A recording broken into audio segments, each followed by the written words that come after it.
Did you know that someone can vanish completely inside the most watched place on Earth?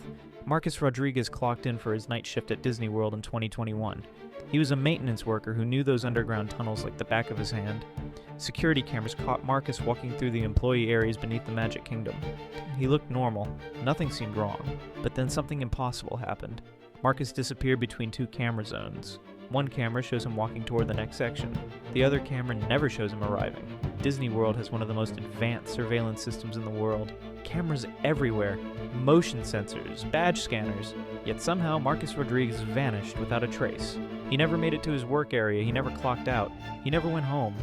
Disney searched every tunnel, every room, every hidden corner of their underground network. Nothing. The case went cold. No arrests, no answers, no closure. Marcus Rodriguez walked into Disney's surveillance blind spot and disappeared forever. This is Dark Shift Archives.